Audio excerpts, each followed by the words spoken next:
2020, read the Bible in a year, Genesis 25 and 26. Genesis 25. Abraham had taken another wife, whose name was Keturah. She bore him Zimran, Jokshan, Midian, Ishbak, and Shua. Jokshan was the father of Sheba and Dedan. The descendants of Dedan were the Asherites, the Letushites, and the Lumites. The sons of Midian were Ephah, Epher, Hanok, Abidah, Eldah.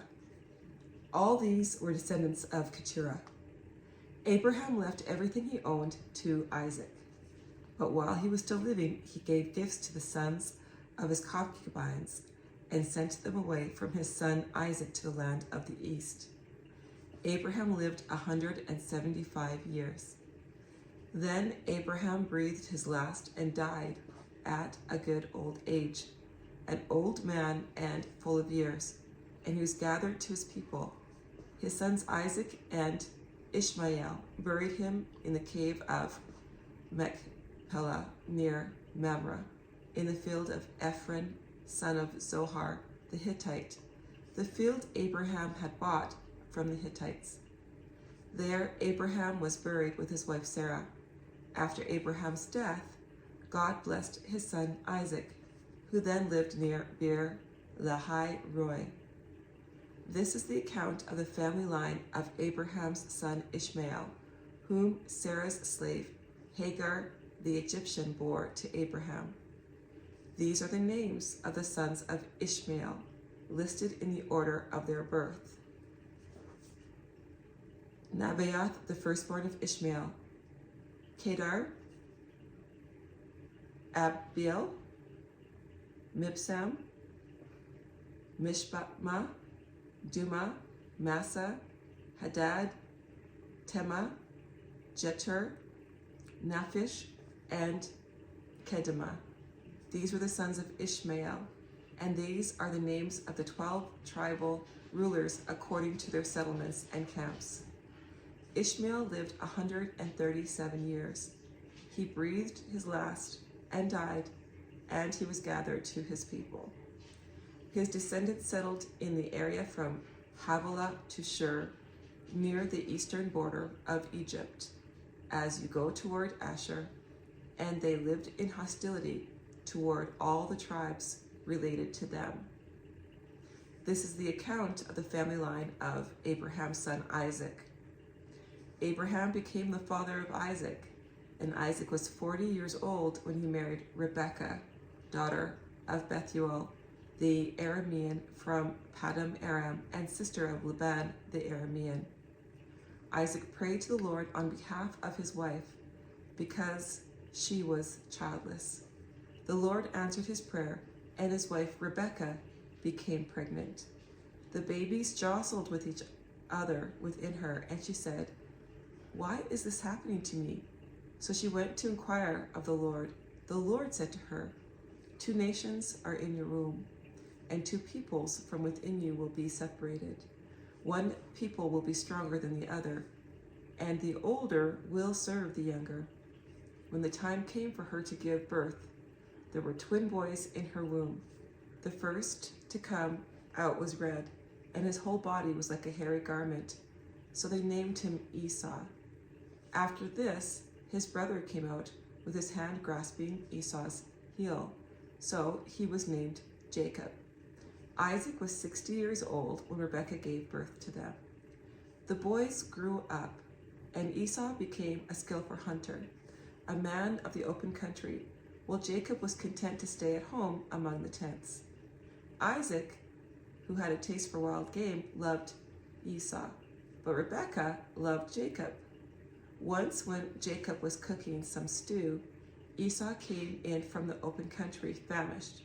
He said to Jacob, "Quick, let me have some of that red stew.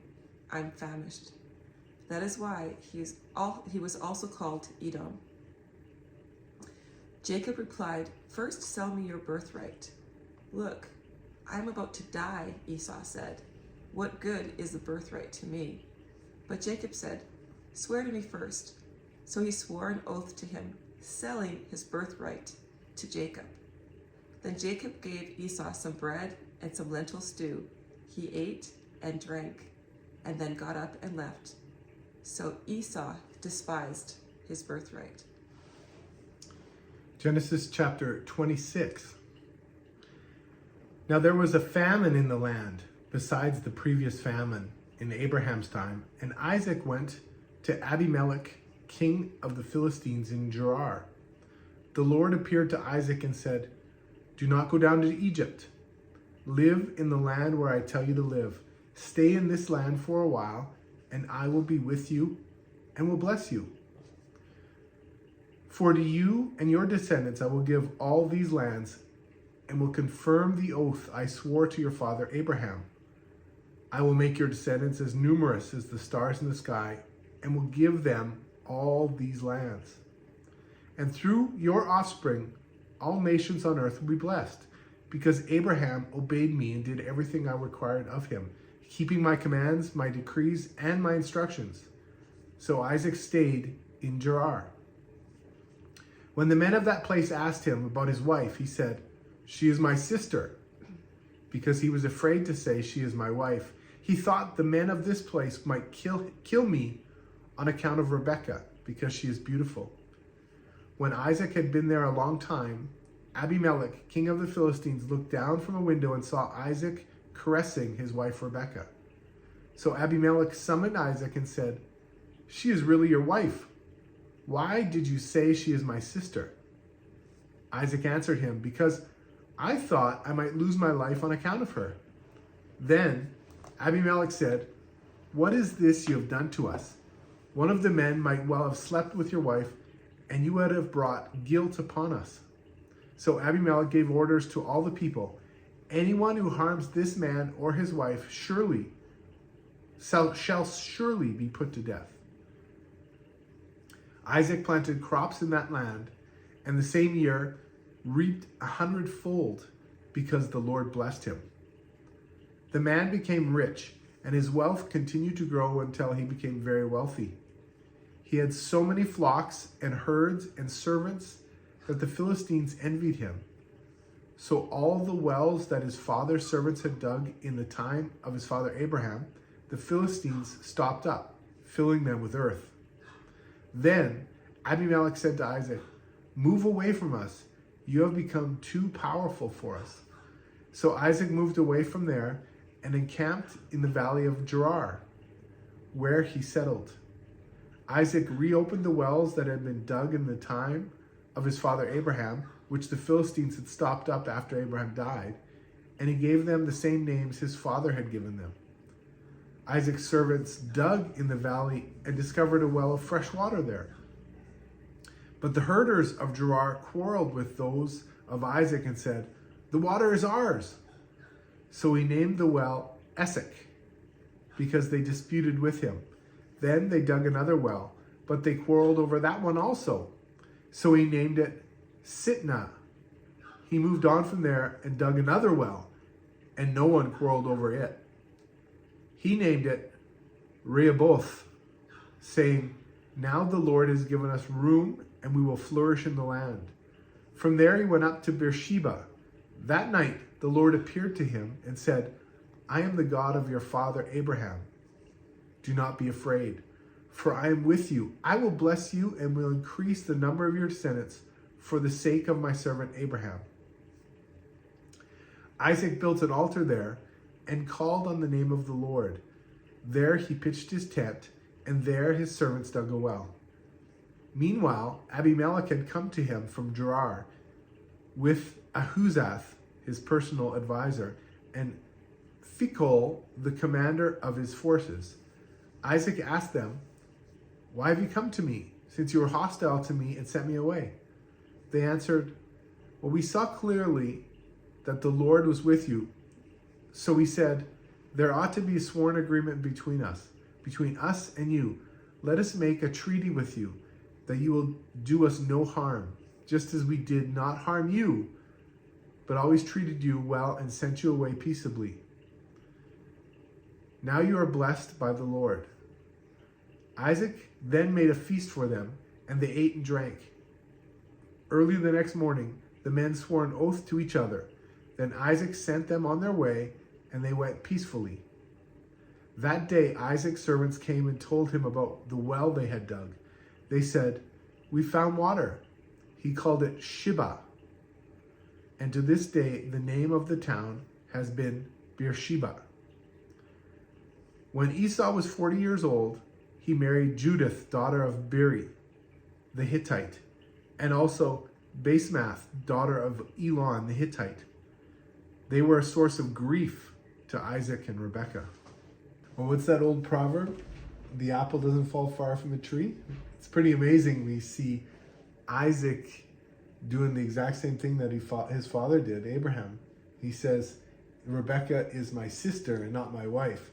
And then Abimelech sees him caressing his wife and says, "What are you doing to me?" I think it's amazing. I think Abimelech is the same Abimelech that was told that by Abraham. And the same thing happened to the same person. They were really afraid of Abimelech. They were really afraid for their life. So there must have been something about Abimelech, things that he had done in his life, that had caused both of them to be so afraid that they were afraid for their life. The Bible doesn't really get into that. But Abimelech, rightfully so, I think he sends Isaac away. He's probably pretty upset. Like, you could bring these curses on me just by your deceitfulness. Yeah, and then also something that was very similar to Abraham was Isaac's prayer for Rebekah, because Rebekah was unable to have children. Yeah. And so Isaac prayed to the Lord for his wife to be able to bear children for him. And God answered his prayer. She became pregnant with twins. Yeah. And I love Jacob. He's one of my favorite characters in the Bible. But him and his brother Esau come out, and it says that 2 nations were inside of Rebekah. Esau was the father of Moab, and Jacob would be the father of the 12 tribes of Israel. And how when Rebekah is asking, "Why are they fighting in my stomach? What's going on here?" And she consulted the Lord, she prayed, and he answered her. She actually received a prophecy, and he said that the second child was going to rule over the first child. And the second child was Jacob, and that he would rule. He would basically get the birthright. Yeah. And what do we see in the story? Esau sells the birthright for a bowl of stew. And Jacob, he wanted that. And I think it shows his character. He really was serious about following God. He wanted the birthright. He wanted to do what was right. And Esau was rash, and I think so stupid. He gave up his birthright for food, for his stomach. Yeah. The birthright being all the wealth, the riches, the responsibility, and the blessings. That's a lot that he gave up for some sensual, things that he desired. And so it just shows his lack of righteousness, his lack of integrity, and how we ourselves have to be careful. What are we willing to give up? Yeah, it's true. Instead of taking the blessings from God, what are we willing to give up? And I think too, we always have to realize that with that first birthright, there are responsibilities as well. Maybe he was afraid of responsibilities. We don't really know, but it's interesting to see their characters start to develop here. And what can we learn from their characters? Yeah. One is, we can see that one person wanted to serve God. Yeah. He wanted to do what was right for God, and he wanted to lead the nations. We don't know everything that was going on in his mind. We don't know that. But all we see here is that Esau was careless. And we can see how God wouldn't want a careless person to rule over his nation, over his people. Yeah, and God, though, promises Isaac that through his offspring, all nations on earth will be blessed. Mm-hmm. I think God was reminding Isaac of the promises he had made to Isaac's father. He was going to be there with him. We see the beginning of this relationship. It's really cool. Okay. Thanks very much. See you next time.